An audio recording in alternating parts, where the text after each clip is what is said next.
Assalamualaikum, my dear students, myself engineer Shahnawaz. My dear students, आज NEET वालों के लिए मैं एक टॉपिक लेके आया हूं जिसका बेटा नाम है इलेक्ट्रोमैग्नेटिक इंडक्शन। काफी इंपॉर्टेंट सेशन होने वाला है। My dear students, एक एक पॉइंट आप अपनी कॉपी पे नोट करते जाना। और माय डियर स्टूडेंट्स, जो आज का सेशन होने वाला है, इस सेशन में आज हम डिस्कस करेंगे EMI। माय डियर स्टूडेंट्स, ये इजीली मंथली इंस्टॉलमेंट नहीं है बेटा, ये फैराडेज के लॉज है जिनको हम नाम दिया है क्या, electromagnetic induction. My dear students, इस इलेक्ट्रोमैग्नेटिक इंडक्शन के बारे में बात करेंगे। इसके अंदर आज हम कौन कौन सा टॉपिक, किस किस टॉपिक के ऊपर बात करेंगे, उन टॉपिकों को मैंने यहाँ पे इंडेक्स में रखा है। जो पहला है, this is electromagnetic induction, this is EMI and the principle of EMI, and third one that is Faraday's laws of EMI, that is first and the second law, electromagnetic induction laws, not electrolysis laws. My dear students, and the last and the foremost topic, that is how to induce current in a conducting loop. बहुत ज़्यादा important topic है, बहुत ज़्यादा important topic है। My dear students, पहले हम इस EMI का प्रिंसिपल देखेंगे। ये प्रिंसिपल इसका स्टेट क्या करता है, जो my dear students principal of EMI state ये करता है, जब मैग्नेटिक फील्ड एसोसिएट होगा किस कंडक्टिंग लूप से, उस कंडक्टिंग लूप के थ्रू हम मैग्नेटिक फील्ड को चेंज करें, इंक्रीज या डिक्रीज। माय डियर स्टूडेंट्स, उसमें बेटा प्रोड्यूस होता है क्या, induced current. My dear students, अगर मैं बात लूंगा यहाँ पे, मान लूंगा माय डियर स्टूडेंट्स, अगर मैं एक यहाँ पे कंडक्टिंग लूप को लूंगा यहां पे बेटा, और यहां पे बेटा मैं इसको गैल्वानोमीटर कनेक्ट करूंगा इस और इस साइड से। माय डियर स्टूडेंट्स, अगर मैं यहां पे मैग्नेट को रखूंगा, इसके पास, इस मैग्नेट के पास साउथ और north pole my dear student होता है। माय डियर स्टूडेंट, जब इस मैग्नेट को या इस कंडक्टिंग लूप को दोनों में से एक को मोशन कराऊंगा तो बेटा क्या होगा प्रोड्यूस। जब भी इस मैग्नेट को मैं मोशन दे दूंगा तो बेटा ये अपना एक मैग्नेटिक फील्ड बनाएगा ऐसे। तो बेटा उसकी वजह से यहां पे जो कंडक्टिंग लूप है बेटा, इसके अंदर क्या प्रोड्यूस होगी, इंड्यूस्ड करंट। वो इंड्यूस्ड करंट कौन डिटेक्ट करेगा, वो एक गैल्वानोमीटर बेटा करेगा। माय डियर स्टूडेंट्स, मैंने क्या बोला, जब भी मैग्नेटिक फील्ड एक कंडक्टिंग लूप के साथ एसोसिएटेड होगा, कंडक्टिंग लूप के साथ एसोसिएटेड होगा, जब हम उस मैग्नेटिक फील्ड को बेटा चेंज करेंगे, चेंज मींस इंक्रीज या डिक्रीज करेंगे बेटा, उस लूप के अंदर बेटा क्या होगा, इंड्यूस्ड करंट प्रोड्यूस होगी। तो बेटा यहां से बात आ गई समझ, जो फैराडे ने लॉ दिया है बेटा वो ये है कि बिना बैटरी के आया माइकल फैराडे, हम यहां पे बेटा प्रोड्यूस करेंगे इंड्यूस्ड करंट, करंट को प्रोड्यूस करेंगे विदाउट बैटरी। यही कंसेप्ट था किसका, माइकल फैराडे का। माय डियर स्टूडेंट्स, इसके बाद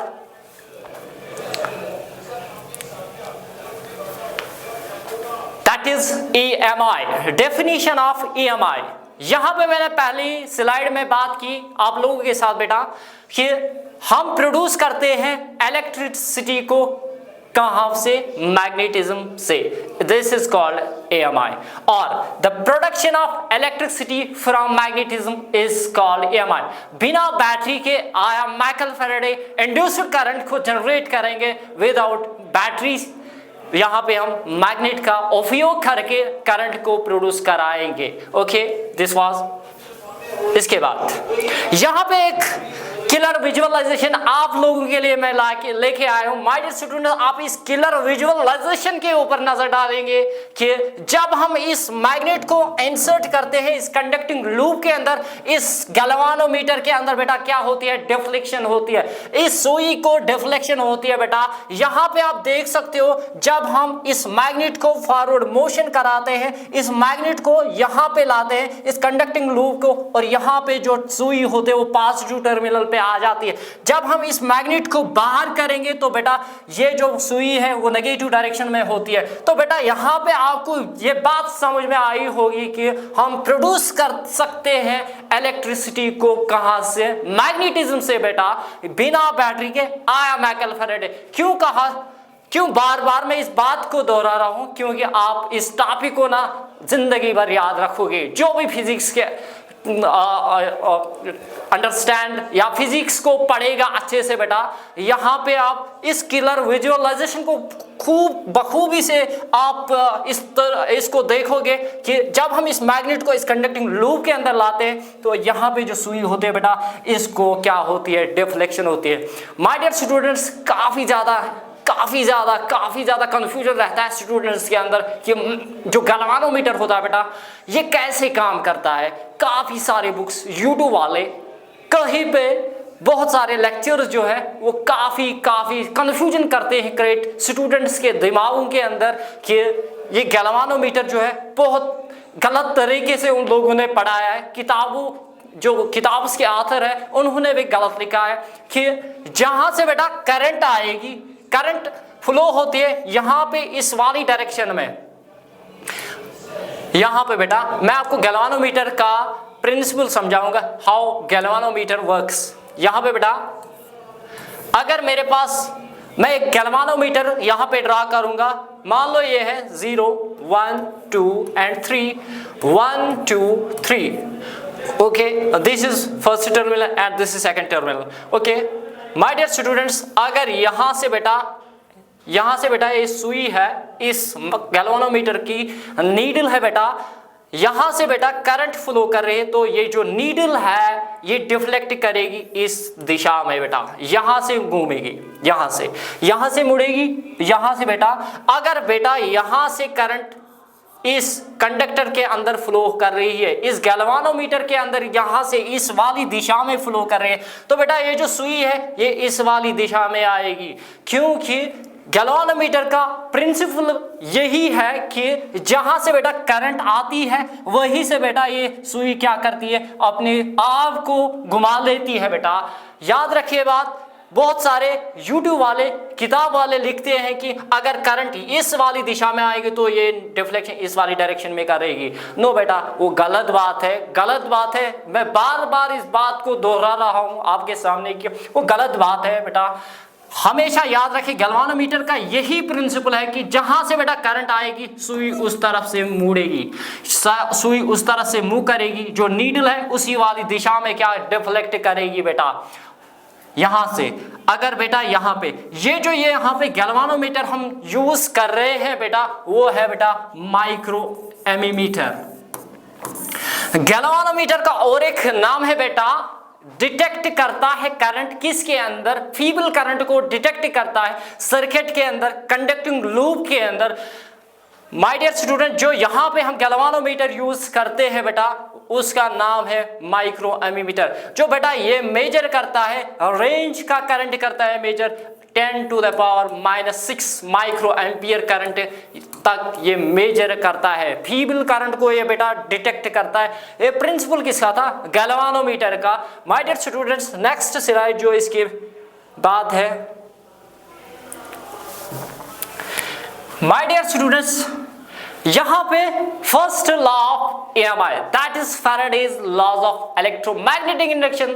फैराडे ने 2 लॉ दिए हैं किसके अंदर, EMI के अंदर, इलेक्ट्रोमैग्नेटिक इंडक्शन के अंदर। जब भी फ्लक्स लिंक्ड होगा कॉइल से, वहां पे बेटा क्या जनरेट होता है, मैग्नेटिक इंडक्शन, या उसका नाम है बेटा म्यूचुअल इंडक्शन। अगर 2 कॉइल्स आपस में, जैसे हम ट्रांसफार्मर के अंदर पढ़ते हैं, वहां पे बेटा सेकेंडरी और प्राइमरी कॉइल होती है, वहां पे बेटा जब सेकेंडरी कॉइल प्राइमरी कॉइल में हम करंट को इंसर्ट करते हैं, वोल्टेज को इंसर्ट करते हैं, जो सेकेंडरी कॉइल होती है उसके वो प्रोड्यूस करता है कॉज, जो फ्लक्स होता है वहां पे जो प्रोसेस होती है बेटा यूज, वो कौन सी होती है? म्यूचुअल इंडक्शन होती है। जब भी फ्लक्स लिंक्ड होगा किससे? कंडक्टिंग लूप से, तो वहां पे बेटा होता है म्यूचुअल इंडक्शन। यहां पे बेटा Faraday's laws of EMI, that is first and the foremost law, that is Faraday's laws of electromagnetic induction. What is the statement of this first law? That is,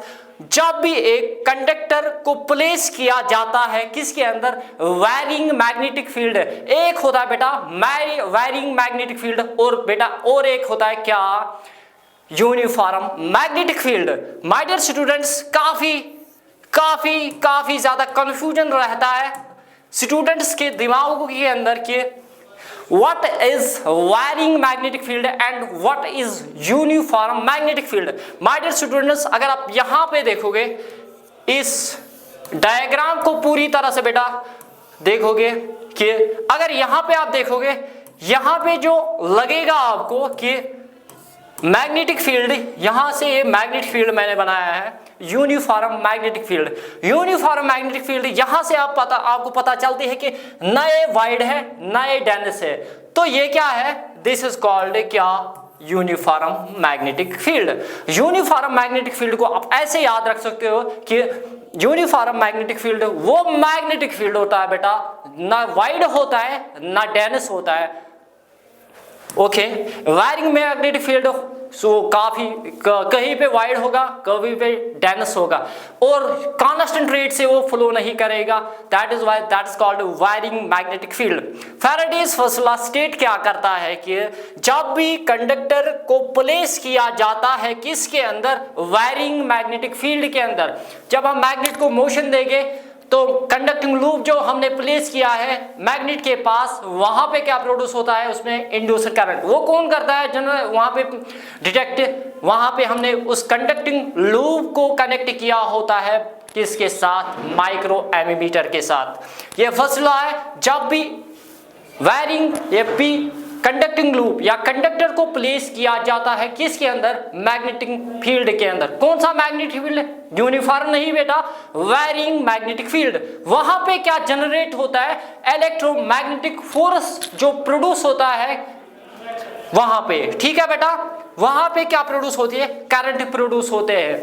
हाँ, जब भी कंडक्टर को place किया जाता है किसके अंदर? वायरिंग मैग्नेटिक फील्ड के अंदर, वहां पे इलेक्ट्रोमैग्नेटिक फोर्स जो इंड्यूस होता है कहां पे? कंडक्टिंग लूप के अंदर। फर्स्ट लॉ यही स्टेट करता है। सिंपली आप याद रख सकते हो कि अगर क्लोज्ड कंडक्टर सर्किट को क्लोज किया जाए, वहां पे जो करंट इंड्यूस होते हैं उसी का नाम पड़ता है इंड्यूस्ड करंट। जो भी कंडक्टर के अंदर वहां पे करंट प्रोड्यूस होती है उसी का नाम पड़ता है क्या?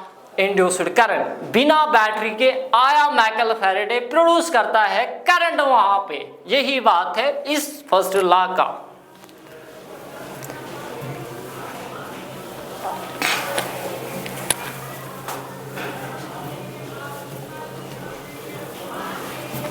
What's the second law? That is Faraday's second law of electromagnetic induction.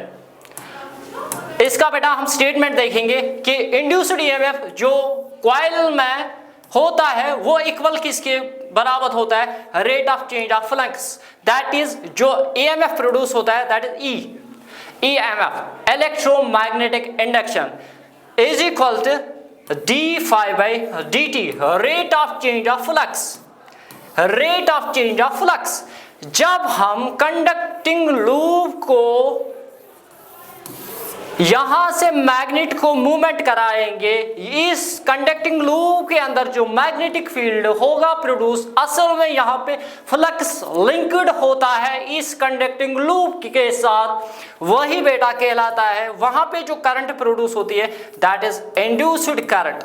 इसको हम रेट क्यों बोलते हैं? क्योंकि हम इसको चेंज करते हैं इंस्टेंटली। इंस्टेंटेनियसली, क्योंकि यहाँ पे जो फ्लक्स होता है वो भी चेंज होता जा रहा है जब हम इस मैग्नेट को मोशन कराते हैं। सेकंड लॉ यही स्टेट करता है कि इंड्यूस्ड ईएमएफ कॉइल में जो प्रोड्यूस होता है वो इक्वल होता है किसके बराबर, rate of change of flux. Flux is nothing but total number of electric field lines passing through a certain surface. Okay, this is the second law. And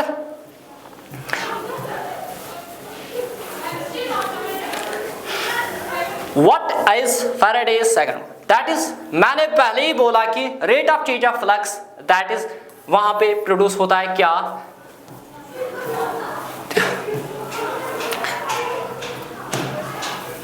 हाँ, फ्लक्स लीकेज जो होता है कंडक्टर के साथ, वहां जो बराबर होता है किसके बराबर होता है, number of turns of coil. जो कंडक्टर को हम रखते हैं वहां पे, जो जितने नंबर ऑफ टर्न्स वहां पे रखेंगे उसमें जो फ्लक्स होता है प्रोड्यूस, वो होता है rate of change of flux, that is d∅dt। The formula for Faraday's second law is that is E is equal to minus times n d∅dt। that where जो E होता है it is electromagnetic force, phi is the magnetic flux and n is the number of turns of that conductor। मान लो ऐसे कि मेरे पास है conductor, इस conductor को मैंने यहाँ पे कितने टर्न दिए, 1 2 3 4 5 एंड 6। ओके, n को 6 ले लो और जो फ्लक्स इसके साथ लिंकेज होगा वहां पे हम EMF को कैलकुलेट कर सकते हैं। This is the second law of EMI। यहां पे बहुत ज्यादा इंपॉर्टेंट टॉपिक है, बहुत ज्यादा इंपॉर्टेंट है, क्वेश्चन पूछे जाते हैं इसके ऊपर। How to induce current in a loop, how to induce current in a loop. हमारे पास 3 वेज है जिनसे हम क्या कर सकते हैं, प्रोड्यूस इंड्यूस्ड करंट। कहां पे, लूप में। लूप होता है closed path. Okay my dear students, first one जो है वो है करंट को हम 3 तरीके से इंड्यूस कर सकते हैं, किसके अंदर, कंडक्टिंग लूप के अंदर। माय डियर स्टूडेंट, जो फर्स्ट है that is by changing the magnetic field will create the induced current in a loop. मान लो यहाँ पे मैं कंडक्टिंग लूप को कंसीडर करूंगा माय डियर स्टूडेंट्स, यहाँ पे मैग्नेट रखूंगा। जब मैं इस मैग्नेट को मोशन कराऊंगा तो इसके अंदर जो प्रोड्यूस होगा, इसके अंदर इंड्यूस्ड करंट प्रोड्यूस होगी। जहां पे सिंपल सी बात है कि मैग्नेट को मोशन देना है, इसके अंदर क्या प्रोड्यूस होगा, क्या प्रोड्यूस होगा, induced current. Okay, this is the first how to induce current in a loop. Second one, by changing the area of a conducting loop. Okay, यहां पे रेडियस की बात आती है, एरिया की बात आती है। ऐसे अगर मैं एक कंडक्टिंग लूप को कंसीडर करूंगा, यहां पे दूसरे लूप को कंसीडर करूंगा। माय डियर स्टूडेंट्स, यहां पे एक मैग्नेट को भी कंसीडर करूंगा और यहां पे भी। जब मैं इस मैग्नेट को मोशन कराऊंगा तो ये मैग्नेटिक फील्ड बनाएगा, वो मैग्नेटिक फील्ड लाइन इससे पास होगी। मान लो इस कंडक्टिंग लूप की रेडियस जो है वो 2 सेंटीमीटर है। ओके, और इस कंडक्टिंग लूप की जो रेडियस है, मान लो यहां से मैग्नेटिक फील्ड लाइंस पास होंगे। जब मैं इस मैग्नेट को पास कराऊंगा, मान लो इस कंडक्टिंग लूप की जो रेडियस है 10 सेंटीमीटर है। यहां पे बेटा जब 2 सेंटीमीटर की रेडियस को लूप, 2 सेंटीमीटर रेडियस का लूप हम कंसीडर करेंगे, वहां पे मान लो बेटा 2 ही मैग्नेटिक फील्ड लाइंस पास होगी, 2 मैग्नेटिक फील्ड लाइंस। ओके, अगर मैं इस मैग्नेट को यहां पे ले जाऊंगा कि 10 वाला रेडियस का कंडक्टिंग लूप जो है, यहां पे भी, यहां पे बहुत सारे मैग्नेटिक फील्ड लाइन इसके अंदर पास होंगी और यहां पे बेटा ज्यादा इंड्यूस्ड करंट प्रोड्यूस होगी as compare to this one, क्योंकि इसकी रेडियस कम है, इसका एरिया कम है, इसका एरिया ज्यादा है। वहां पे कहां पे ज्यादा होगा प्रोड्यूस, यहां पे ज्यादा प्रोड्यूस होगा, क्योंकि इसका एरिया ज्यादा है, इसका एरिया कम है। ये था second method, how to induce current in a loop by changing the area of a conducting loop. Okay, next one, that is by changing the orientation of the loop, रखावट। My dear students, अगर मैं यहाँ पे magnetic field को consider करूंगा uniform magnetic field. मैंने अभी बोला कि यूनिफॉर्म मैग्नेटिक फील्ड जो फील्ड होता है, नीदर ये वाइड होता है बेटा, नीदर ये डेंस होता है, बट ये यूनिफॉर्म रेट से चेंज होता जा रहा है। ओके, अगर मान लो मैं इस कंडक्टिंग लूप को, एक कंडक्टिंग लूप इसके अंदर रखता हूं, ओके, यहां पे at an angle of 90 degree, okay, अगर मैं दूसरा यहां पे कंसीडर करूंगा मैग्नेटिक फील्ड को, ऐसे एक कंडक्टिंग लूप को मैं ऐसे रखूंगा parallel to the magnetic field, this is magnetic field, this is conducting loop Cl, okay, this is Cl and this is magnetic field, direction of magnetic field. मान लो बेटा मैंने यहाँ पे जो ये लूप रखा है, इसको मैंने इस वाली दिशा में, जहां से बेटा ये मैग्नेटिक फील्ड की डायरेक्शन है, इसी दिशा में रखा है, तो बेटा यहाँ पे है मैग्नेटिक फील्ड और इसके बीच में जो एंगल है वो 0 डिग्री है और यहाँ पे है 90 डिग्री। अगर आप देखोगे पूरी तरह से बेटा, आप देखोगे कि यहाँ पे most of magnetic field lines pass होती जा रही है किसके, इस लूप के थ्रू। यहाँ पे कोई भी लाइन इस लूप के थ्रू पास नहीं जा रही है, क्योंकि यहाँ पे जो इस और इसके बीच में जो है वो मैग्नेटिक, वो एंगल कितनी है, 0 डिग्री हो। यहाँ पे मैक्सिमम मैग्नेटिक फील्ड, जब भी इंड्यूस्ड करंट को आपको प्रोड्यूस करना होगा, आपको कंडक्टिंग लूप और मैग्नेटिक फील्ड को किस एंगल पे रखना होगा, at an angle 90 degree, okay. और अगर आपको मिनिमम चाहिए वो आपको 0 डिग्री पे रखना है। एट मैक्सिमम पे प्रोड्यूस कर सकते हैं at 90 degree, that is maximum induced current will be produced. किस के बीच में 90 डिग्री होनी चाहिए, एक तो कंडक्टिंग लूप के और मैग्नेटिक फील्ड में जो एंगल होनी चाहिए वो 90 डिग्री होनी चाहिए, और यहाँ पे बेटा 0 डिग्री है। क्योंकि इसको मैं दोबारा से ड्रा करूंगा, यहाँ से ये यूनिफॉर्म मैग्नेटिक फील्ड इस वाली दिशा में, दिस इज बी, और कंडक्टिंग लूप को मैंने यहाँ पे रखा है, ओके। अगर आप देखोगे पूरी ध्यान से बेटा देखोगे, क्योंकि इसके और इसके बीच में कंडक्टिव लूप और मैग्नेटिक फील्ड के बीच में जो एंगल है वो 0 डिग्री है, 0 डिग्री है, that means induced current will B 0। यहाँ पे कुछ करंट नहीं प्रोड्यूस होगी, क्योंकि मैग्नेटिक फील्ड और कंडक्टिव लूप के बीच में क्या एंगल है, 0 डिग्री है।